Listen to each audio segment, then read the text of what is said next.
cumprimentei, boa tarde. Bem, preenchendo nossos compromissos cada sábado à tarde, como se diz, nesta hora vespertina, e que, para a felicidade nossa, sempre estamos cumprindo nossas determinações. Então, vamos mais um assunto, mais uma palestra não, mais um bate-papo, mais uma conversa e preencher a programação mensal como nós temos feito.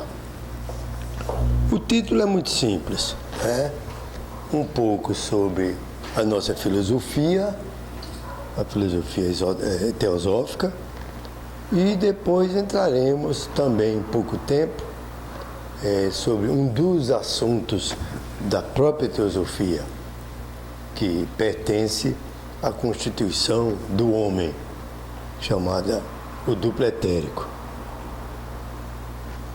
Vamos pensar bem vagamente, como se estivesse tendo um sonho. Bem, o cidadão foi dormir, bem alimentado, tranquilo, até recebeu boas notícias e tal. E no sonho, ele sonha o seguinte: bem, é de família esta prolixidade, mas também quando eu terminar de falar, vocês não têm nem pergunta, mas pode perguntar, porque, aliás, porque um assunto leva a outro. Esse assunto é muito de pergunta, porque ele é pouco estudado, então os ouvintes sempre tal. Mas vamos fazer a coisa bem relatada de maneira bem tranquila. Então, esse cidadão dormindo, ele tem um belíssimo sonho. Ele vê o seguinte, vamos agora abrir as aspas. Um dos neandertalenses, há 100 mil anos atrás, já com certa inspiração espiritual, ele começa a sondar alguns fenômenos que acontecem com ele, com a família, na região e até no universo. Ele começa a sondar.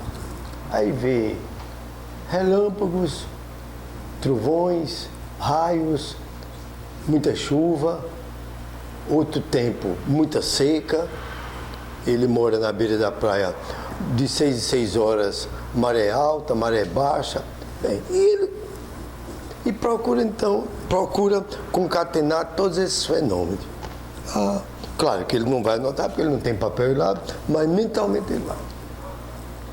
Durante muitos e muitos e muitos anos, devido a esse habitual exercício de memória e de atuação, ele começa a ver que tem alguma coisa. E alguém está por trás disso aí. Vai estudando, vai vendo. Então, os séculos vêm passando. Quando é de há 11 mil anos atrás, já no fim da quarta raça Atlante, você veja, abrir um parênteses, veja o que é bom a gente ler muito, estudar. A gente já está falando isso e atualizando um assunto atualizado no dia de hoje. 11 mil anos atrás, o fim da quarta raça, com o dilúvio, tal, e o começo da quinta, que é a nossa Ariana. Então, os assuntos, as pesquisas, as experiências vão ocorrendo e vão se multiplicando. Claro que já está na fase do Homo sapiens, um homem já com certo esclarecimento, não só físico, como moral, como mental, como espiritual. Também pudera, né? 90 mil anos depois, tem que acontecer isso. Bem, e vem avolumando. Quando aí vem o próprio Aí vem Moisés, depois vem Jesus, e quase 200 anos de Jesus, precisamente 190 anos. Então, os mestres, num trabalho incessante e divino, então procuram esses mestres, Mahatmas, adeptos, procuram então formar um grupo aqui no planeta para que todos aqueles conhecimentos que estavam perdidos, aéreos, perdidos, mas eles fossem compactados. Então, acharam por bem, só eles sabem. Na cidade de Alexandria, no delta do Egito, formar uma escola. Bem, sabe-se também que naquele tempo, Alexandria era uma cidade fabulosa. Basta dizer só que no Museu de Alexandria tem uma biblioteca simplesmente com 700 mil livros, ou chamavam de rolos, ou papiros, quer dizer, onde ali estava todo o conhecimento humano. Bem, não precisamos chorar, que é de chorar mesmo, que hoje não tem mais nada. Os malucos, os dementes, os diabólicos incendiaram, né, e tal. O que ocorre é que foi fundada a Sociedade Teosófica Eclética por um grupo de espíritos adredemente preparados para tal investidura, então fundaram esse tal. Contamos com Amônio Saccas, que orientou em todos os sentidos aquela escola, e uma meia dúzia de grandes estudiosos, grandes adeptos, grandes discípulos já que baixaram o planeta com o intuito de formalizar isso e tal, que hoje, agora, estamos aí. Orígenes, Próclo, Plotino, Jâmblico e tal, e outros. Evidentemente que eles reuniram todos os conhecimentos passados, desde, olha eu me encontrando novamente com o Neandertalense, fazia 100 mil anos, eles aí juntaram todos esses conhecimentos. Sim, sem falar que alguns anos, 2 ou 3 séculos antes, os gregos, os filósofos gregos também contribuíram muito. Então eles pegaram todo esse acervo e juntaram para fazer a sociedade e tal.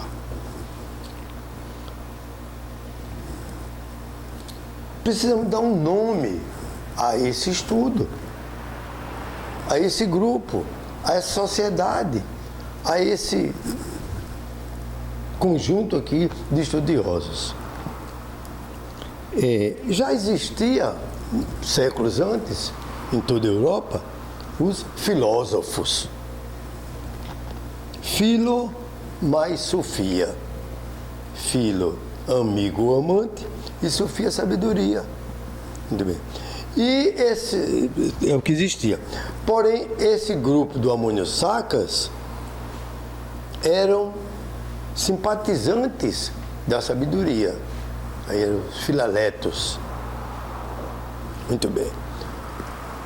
Então, acharam de dar um nome muito bonito, já que só se estudava, já que nós não tínhamos, nem temos, nem teremos jamais condições de penetrar no reino divino, de abrir a porta do céu e bater um papo com Dom Corleone, o poderoso chefão, que nós agora vamos chamar de Aquilo, sabem, né? Aquilo que é o grandalhão. Já que não temos, vamos pelo menos entrar em contato ou procurar pesquisar algumas coisas de uma das suas manifestações. Porque ele está lá, está escondido, está lá dentro. Mas pelo menos, pronto, com os criados. E vamos escolher o quê? Estudar e pesquisar os mistérios da natureza, a simbologia da natureza, a natureza explicada, quer dizer, a clara, e a natureza, os fenômenos ocultos da natureza, que só através do ocultismo e tal. Então, baseado nisso, eles viram que todo aquele estudo, com todo amor, com toda dedicação, juntaram toda essa papelada de muitos milhares de anos atrás. Então, vamos então pegar duas palavrinhas aqui, bem pequenininhas, e vamos dar o nome dessa grandeza de estudo. Theos mais Sofia. Porque queremos considerar o nosso nosso grandalhão, o poderoso do poderoso. Então, ao pé da letra, o pied de la lettre, como diz o francês, é sabedoria de Deus, lógico, né? Theos, Deus mais tal. Mas generalizaram, como até hoje, sabedoria divina, que aceitada por todo o planeta, por todo mundo, como até hoje. Tem vários sinônimos: tradição, sabedoria, ciência esotérica, religião esotérica, filosofia esotérica, ciência universal, ética universal e por aí vai. Não importa. O que interessa é o estudo e o que essa doutrina tem para nos oferecer. Que tudo dá. Já sabemos hoje, em pleno século XXI, de que essa doutrina penetra em todo o âmbito universal. Ela estuda todas as ciências. Ciências naturais, ciências exatas. As naturais: biológica, química, física, mineralogia, geologia, astronomia. As exatas: as matemáticas, aritmética, geometria, álgebra e os cálculos. Vamos para a parte filosófica: metapsíquica, lógica, ética, psicologia e a própria filosofia.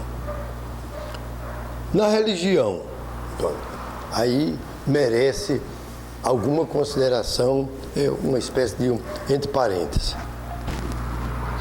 Nós vamos ver daqui a pouco, no estudo do pretérito, que a mônada vem descendo, vem lá de cima, lá do pico do Everest, feita avalanche. Tá, muito bem. Se nós estamos saindo lá de cima, aí vamos também um pouquinho do Velho Testamento, em Gênesis. E Deus nos fez a sua imagem e semelhança. Tudo muito bem e muito grato, Pai Celestial, que nós somos igual a você. Muito bem. Você é que quis nos fazer a sua semelhança, também tá. Então, vamos descendo, descendo, descendo. Estamos aqui embaixo, feito o filho pródigo, que depois nós vamos falar sobre a parábola do filho pródigo. Estamos aqui. Estamos aqui, nesse plano horizontal. Estamos no descenso vertical, estamos aqui no horizontal. Deixa que, nesse sentido horizontal, nós estamos estudando esse assunto, sabendo do passado, cultivando o presente e o que puderemos ser no futuro, claro. Isso é âmbito da teosofia. Muito bem, tá. Quando um dia chegarmos lá, mais ou menos na metade, são 7, vamos dizer, no quarto, no plano búdico, aí já começamos a entender Deus. Já os primeiros, é como se fosse 4h30 da manhã na beira da praia, os primeiros raios do sol já começam a surgir. Porque nós estamos agora meia-noite, a noite é escura que só breu, não entendemos nada. Entendeu bem? Quando nós estivermos nessa altura dessa evolução, então nós vamos ver de que éramos divinos, perdemos pelos nossos hediondos pecados, perdemos toda essa divindade, mas vamos pegar lá na frente a carona. Quando chegarmos lá que começamos a entender, então nós voltamos a ser deuses. E quanto mais subimos, mais ainda vamos ficando mais perto dele. Então.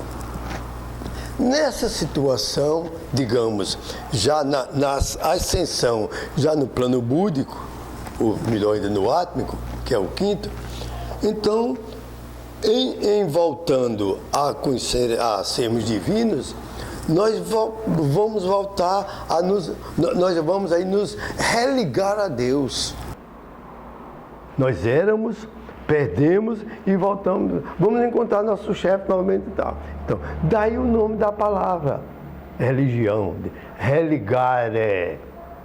Então, quando nós estivermos nesse plano, significa que esse estudo que nós estamos fazendo agora, precisamente 15 horas, 20 minutos do dia 3 de outubro, então, está nos preparando.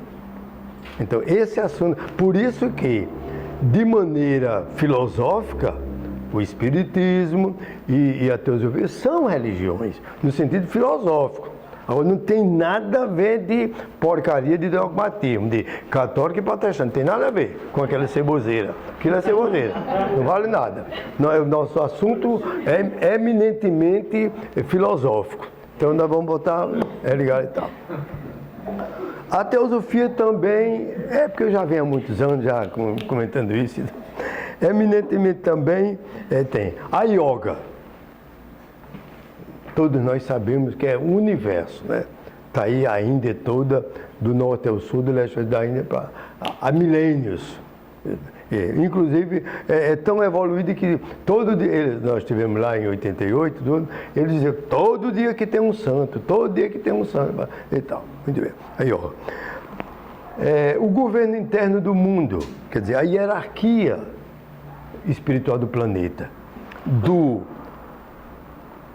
discípulo que está sendo escolhido na fase probacionária, quer dizer, que ele se em provação, é olhado pelo mestre, é evoluído até a iniciação e até os planos mais altos, estudados na teosofia. As artes, a beleza das artes, né, que indiscutivelmente é tudo nesse planeta e no universo, simbologia. As profecias também, aquele estudo que dos profetas de antigamente, então, muito bem. A penetração é completa. E além é como você dá, conversa, dá meia volta, quando na mesma tecla, teosofia, você não tem mais essa frinchazinha, esse buraquinho para dizer, não tá. Isto, portanto, no terceiro século do nosso período depois de Cristo. Evidentemente também que foi continuado o trabalho, não só no Velho Mundo, não só Europa, Ásia e África, mas também veio para o Novo Mundo, quando aqui foi descoberto. Nessa altura, muitos espíritos iluminados, verdadeiramente mensageiros de Deus, foram proliferando seus conhecimentos. Quer dizer, além de não ter ficado esquecida, pelo contrário, foi se difundindo e se distribuindo e aumentando e se avolumando em conhecimentos. Primeiros anos do século XIX. Então, os grandes, Couto Ruhm, Ermória, Serapis Bey Hilarion, o tibetano, escolheram um espírito que deveria reencarnar e adredemente trazer as informações básicas da doutrina, porém, cada vez mais consubstanciando no sentido de uma divulgação mais sólida, mais aprimorada, mais perfeita, mais elucidativa. Aí, quando chamaram um espiritual, disse: bem, você vai reencarnar no ano de 1831, vai reencarnar lá na Rússia, assim assado, e tal, que você vai... E tem um trabalho. Aceita? Aceito. Muito bem. Então, a nossa querida... Ela aqui, viu? Aqui está. Helena Petrovna Blavatsky. Tá, muito bem. Deixa que ela já... 35 a 40 anos, a partir dos 30, começou a fazer seu grande périplo em toda a Europa, como também na Ásia, lá na Índia, no Tibete, com aqueles lamas, com todo aquele pessoal. Além de ter o seu espírito muito ativo e austero, como ela era, mas também em busca de conhecimentos, e cada vez mais sendo inspirada por causa da proteção dos Mahatmas, né? Dos grandes adeptos. Evidentemente que quando chega a 40 e poucos anos, ela então já conhecendo meio mundo, aí recebe a orientação. Agora você vai sair daqui e vai para Nova York, que lá nos Estados Unidos, que tem um cidadão que está lhe esperando. Ele também, discípulo de Kuthum, também está... Ou seja, houve esse encontro, Mané com Bebé. Tá, os dois juntos. Ele, um homem muito sério, coronel do exército, Henry Steele Olcott, já teósofo por natureza, tudo. Só houve um encontro. Claro que com os dois... Com uma dúzia de outros membros, então fundaram a celebérrima ST, Sociedade Teosófica. Lá então, em Nova York, instalaram com tudo bem documentado. Poucos anos depois, eles acharam que o local não estava bem aprimorado. Aí, vamos para a Índia, naquele tempo chamava-se Madras, que hoje é Chennai.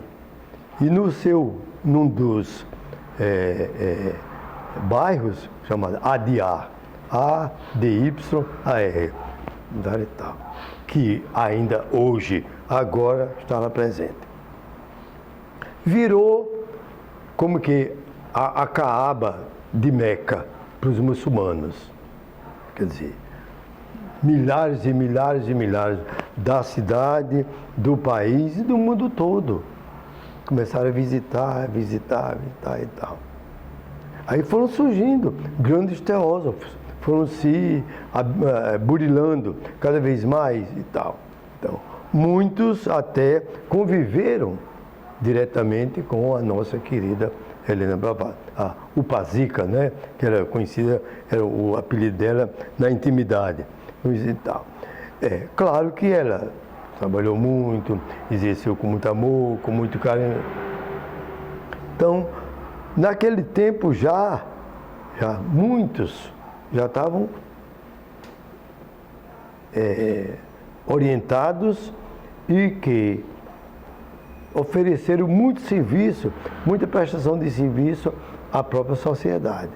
Além de dar conferências, escrever livros, tudo, e uma meia dúzia conviveram com ela. O Lady Bitter, Andy Besant, a Francisca Arundale, Subahal, e uma meia dúzia. E foi se proliferando. Quer dizer, a sociedade foi tomando gosto, por quê? Porque pelos próprios homens, seres humanos aqui, e também a alegria e satisfação dos adeptos, dos Mahatmas, que viram que estava rolando muito bem e tal. Então, aí começou a Radha Burnier, Krishnamurti, Geoffrey Hodgson, Joy Mills, o Taimini, o Ginarajadasa, no nosso dia a dia, né? Os nossos que convivemos com ele todo dia, toda hora, todos esses grandes teósofos. E os milhares e milhares de livros. E além disso, além dele escrever nos seus locais, fazendo conferência. Krishnamurti percorreu o mundo todo, né? Não só na Índia, onde ele era natural, de Kapilavastu, de Kapilavastu era o Buda, o Gautama, indiano. Ele então veio para a Europa e ficou muito tempo na Suíça e na Califórnia, tanto na Europa, né? Daí que a teosofia tem se expandido e tal, muito bem. Mas nós queremos, porque a hora é muito curta, nós queremos falar aqui o seguinte, que a sociedade foi fundada, instalada sobre 3 aspectos, que são os seus objetivos, porque é o seguinte, não adianta jamais conferências 10, 15 ou 20 ou 30 ou 50 por dia. Não adianta livros, não adiantam pesquisas em laboratório, não adiantam formalizar estudos aprimorados, divulgando. Ou seja, não só a parte teórica da doutrina, mas nós temos que entrar na parte prática. Então, quais são os seus objetivos? Formar o núcleo da fraternidade universal da humanidade, sem distinção de raça, branca, preta, vermelha, amarela. Credo, nenhuma das religiões, não interessa. Cristianismo, judaísmo, budismo, islamismo e outro que vai lá e tal. Sexo, tanto homem como mulher. Casta, os brahmanes, kshatriyas, vaixas e os sudras. Yoko, ou seja, todos somos iguais, por isso que eu digo a você, aqui nada de doutor, aqui eu sou analfabeto e até se a presidente disser, você é quem vai rir hoje, eu vou com muita alegria, muita satisfação, porque não entende, todos somos iguais. Bem, e no mundo todo, né? Não importa, indiano, brasileiro, russo, americano e tal. Segundo, encorajar o estudo da religião comparada, filosofia e ciência. Sem dúvida nenhuma. Esse é o tripé, que representam os 3 maiores saberes da humanidade. Terceiro, investigar as leis não explicadas da natureza, quer dizer, as leis ocultas, e os poderes latentes do homem, claro, para mostrar que nós um dia seremos anjos. Nós fomos, como hoje, nós sabemos, eu tenho lido um pouco das vidas anteriores de Jesus. Foi um homem comum, como outro qualquer. E todos os grandes. Então, como também o Fernandinho Beiramar, um Hitler, um Lampião, um dia serão anjos. E por que não? Agora depende de cada um deles. E pelo contrário, até o Pai Celestial está lá de braço aberto esperando. Por eles, quanto maior o pecador, mais a alegria que Jesus, que o Deus se faz, tal. Muito bem. Então, o importante é então falarmos sobre a parte mística da sociedade, que nos une a Deus, porque nós estamos aqui, ótimo. Já tivemos 2 ou 3 refeições por dia, já demos um bom cochilo na cadeira ou na rede, já recebemos bons trocados das consultas. E o Pai Celestial fica abandonado? Não, Senhor. Tá bem. Então, vejam até. Isso aqui foi da reunião, a última agora que nós tivemos em Salvador. Então, até de cartas dos mestres de sabedoria. Segundo, um mestre é um mestre anônimo, agora citado por a HPB. A teosofia não deve representar apenas uma coleção de verdades morais, um pacote de ética metafísica que se resume em dissertações teóricas.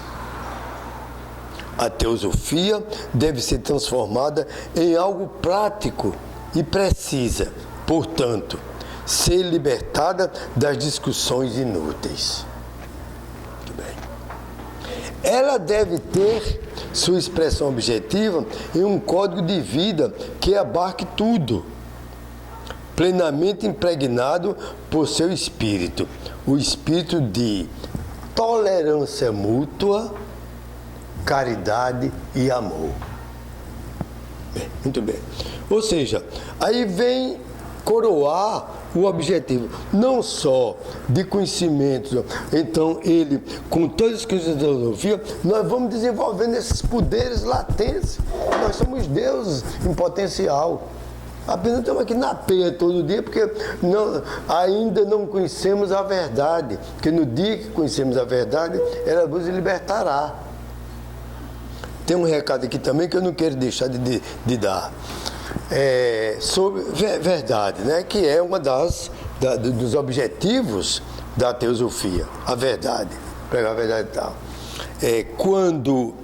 Quando Jesus estava de frente a Pilatos, lá no Sinédrio, então Pilatos querendo tudo para libertá-lo e que ele não fosse condenado, fazendo tudo. Inclusive até nas 4 linhas, a mulher de Pilatos tinha tido um sonho na noite anterior e que, numa visão espiritual, ela dormindo no sonho, alguém disse: olha, vá lá falar com seu marido e diga para ele não condenar Jesus, que Jesus é um santo. Eu não sei. Aí ela disse isso para ele na hora do café. Aí, materialista, então não. Então aí Jesus fica ao lado dele. Ele diz: e tu quem és? Dizem que tu és rei? Qual foi a resposta de Jesus? Sim, tu dizes. E por que você está assim? Você é tão bom, tão rei e tal, e querem lhe condenar e tal. Viu? Aí Jesus disse: eu nasci e vim para divulgar a verdade. E todo aquele que se propõe a exercer a verdade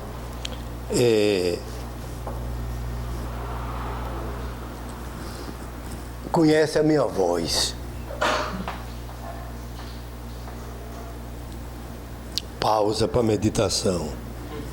Pilatos, materialista, empregado do governo romano e tal, subordinado. Aí se apavorou com a eloquência e a austeridade que os próprios olhos de Jesus chega penetravam e tal.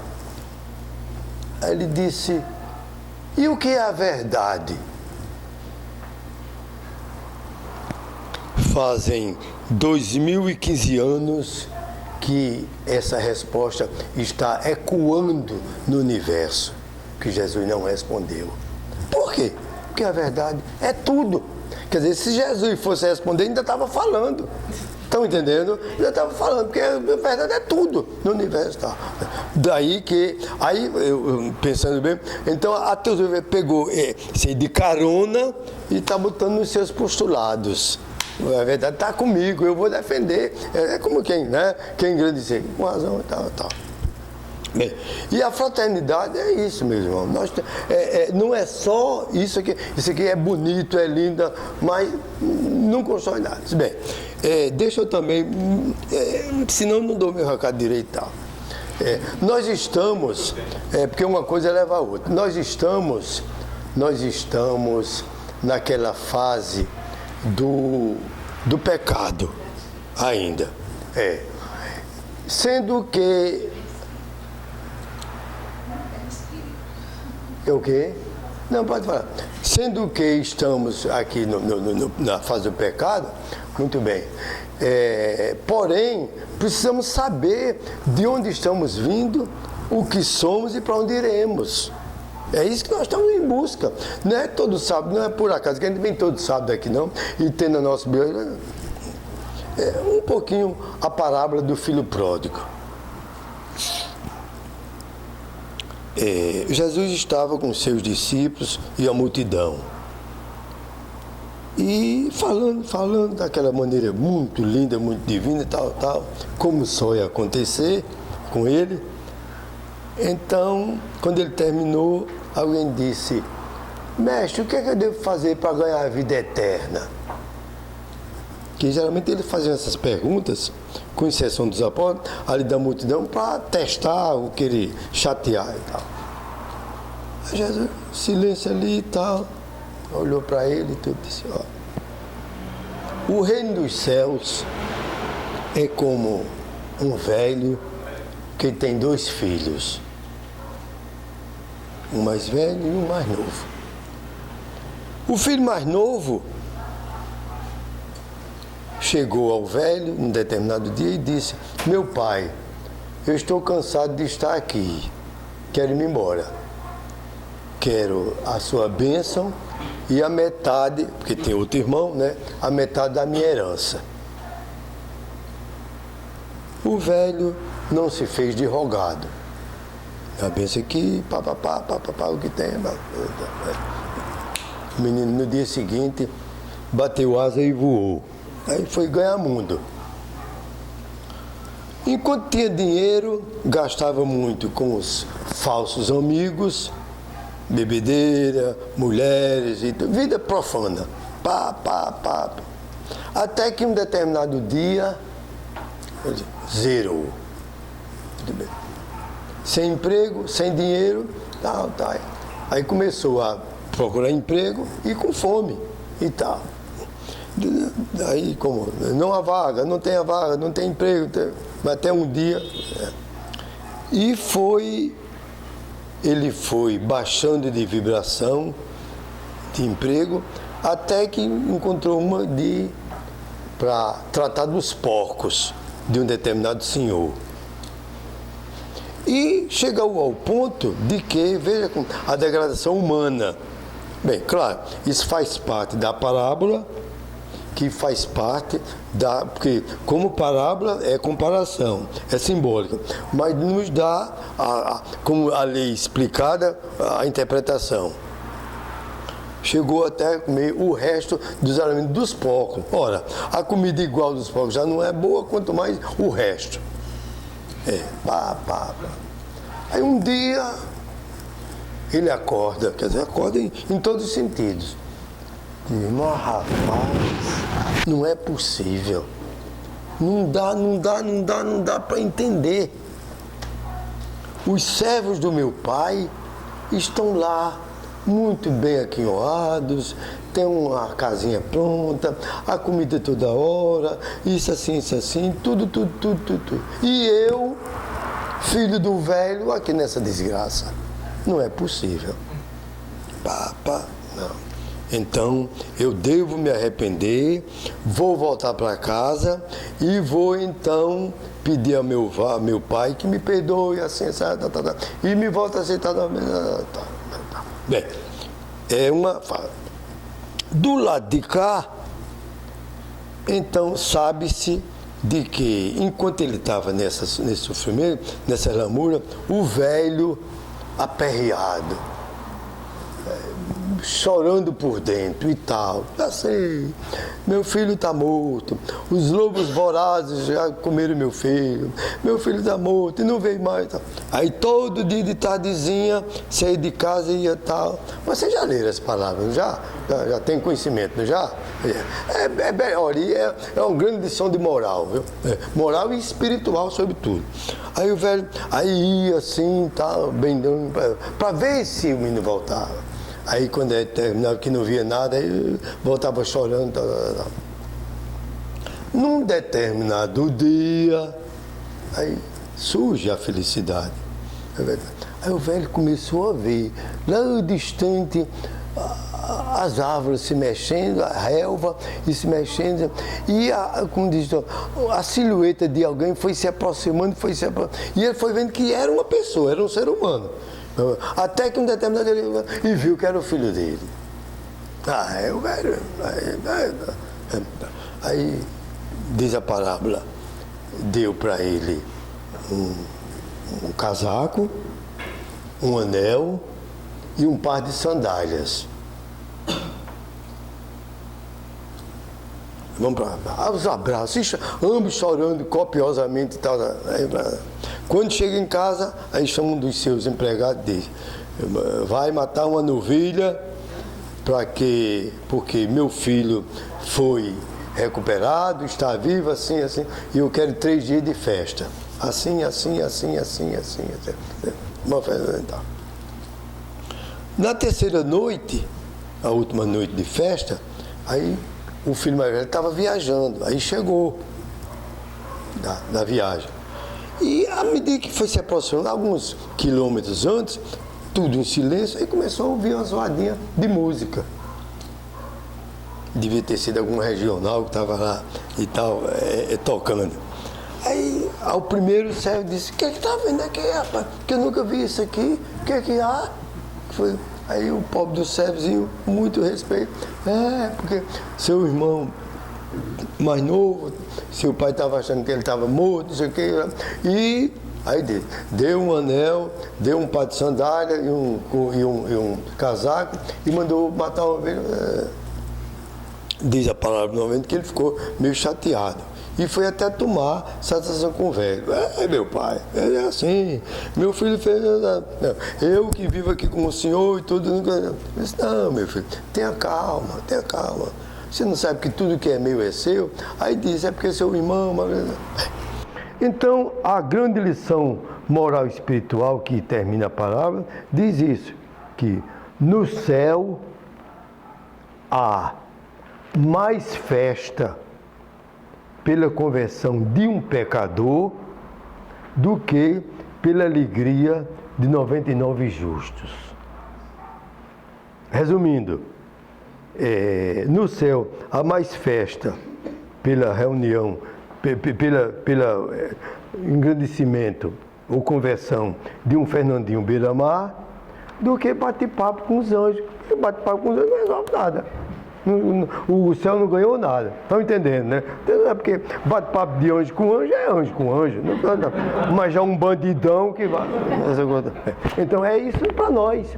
Então Deus, quer dizer, o Aquilo está nos esperando. Não, sem dúvida nenhuma. Agora é preciso também que cada um tenha um pouquinho de fé para aceitar e acreditar, né? Não é só porque o livro diz, não, nem. Então, aceitar que existe, então, você começa a ruminar mentalmente. Então, a teosofia explica tudo isso e exige de cada um de nós a fraternidade, cair em campo, se vir e tal. Vejam que depois de milhares e milhares e milhares de estudos e de evolução, depois de, como dizia Siddhartha Gautama, já vim 600 vezes e deveria voltar mais 600.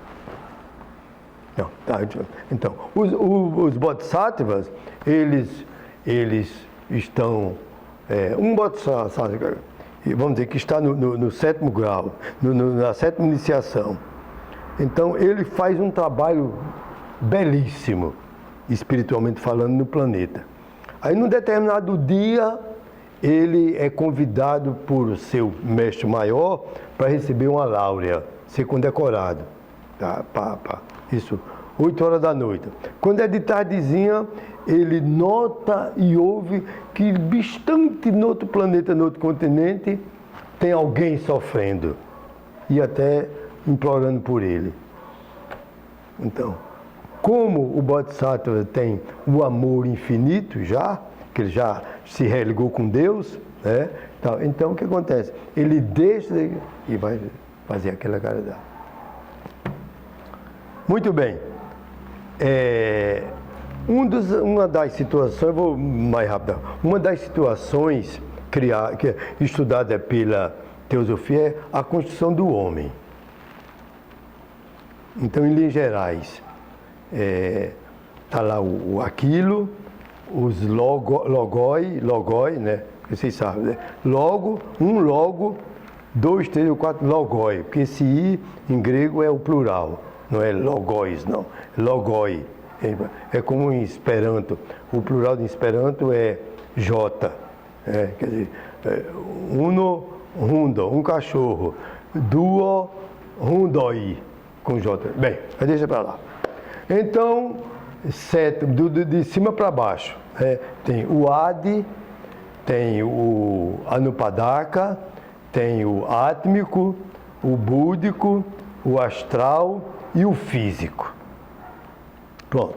Vamos deixar o astral para lá, que futuramente a gente vai estudar isso aí.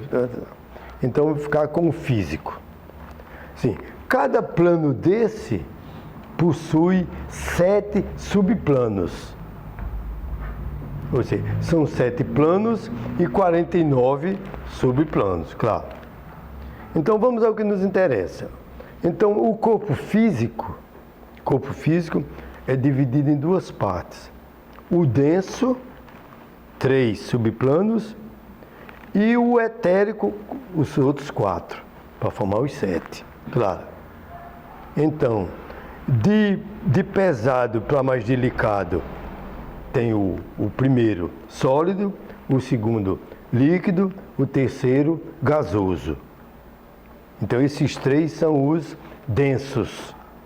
Agora, o etérico, porque ele é constituído mais de vibração etérica. Aí tem o etérico, superetérico, subatômico e atômico. Então nós vamos estudar esses 4 aqui, que fica bem. Então, esse duplo etérico, ele está, temos que considerar desse jeito, é como uma espécie de um sanduíche. De uma banda para o lado de cá, o denso, uma banda para o lado de cá, o astral, e ele é o recheio. Ele é constituído assim de uma rede de finos canais, uma verdadeira trama, que os videntes veem, só os videntes, porque ele não é visto por nós, só nós é que vemos o denso, o pesadão mesmo e tal, mas ele é de estrutura etérica. Então ele aparece ao vidente como se fosse assim, de maneira vaporosa, gasificada, vaporosa. Sendo que ele, do lado do denso, a constituição dele é de éter terráqueo, um éter pesado. E do lado do astral, o éter cósmico. Por isso que ele tem essas 2 naturezas. Ele existe envolvendo o corpo físico. Aproximadamente 1/4 de polegada que se projeta acima do tecido cutâneo, de toda a pele, mais ou menos 6 milímetros, de uma cor cinza violeta, a cor dele, e envolve todo o corpo físico. Como a mônada vem lá de cima, claro que ele aparece primeiro.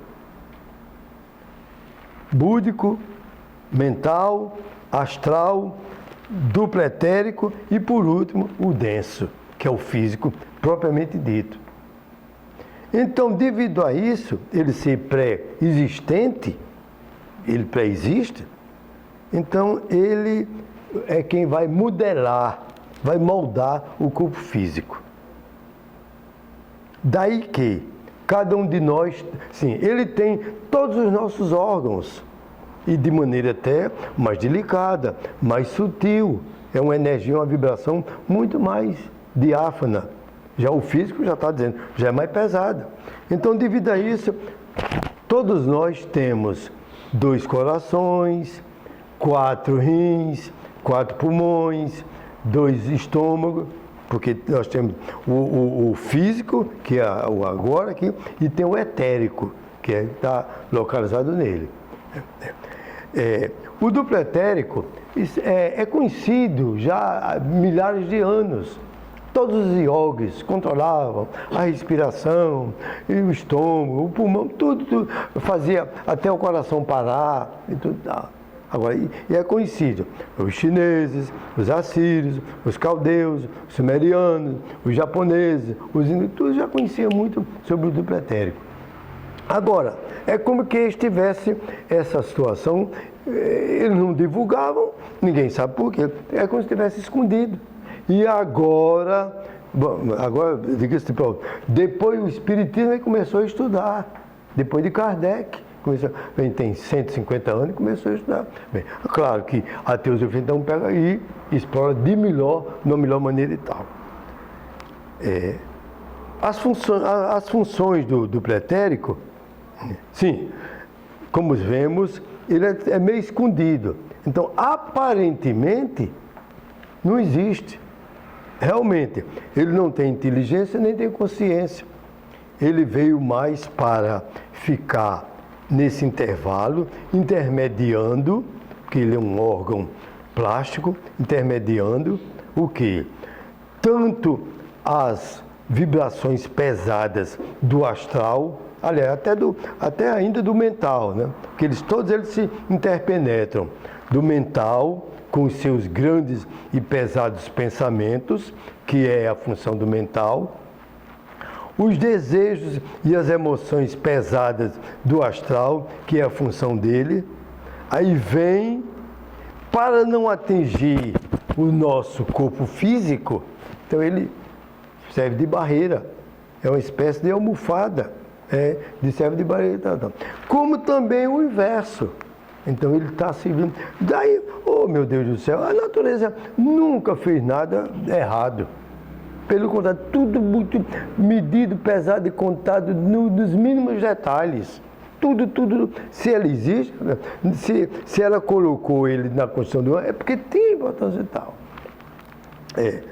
Outra coisa também é que ele, como intermediário entre o etérico, entre o mais sutil e mais pesado, entre o astral e o corpo físico denso, então, é ele incumbido de receber o prana, depois nós vamos falar nisso aí, o prana recebe, absorve, que são substâncias atômicas oriundas do Sol, o tal do raio de Sol, o banho de Sol, tem esse valor e tudo na intimidade, recebe, assimila para ele próprio e distribui em todo o nosso corpo físico, através dos celebérrimos chakras, os conhecidos já, os centros de força e tal. Uma vez ele recebendo, ele distribui no seu próprio corpo físico e tudo, porque ele tem contato íntimo com o corpo físico, que eles estão juntos, eles três estão sempre juntos na vigília, o denso, o duplo etérico e o astral.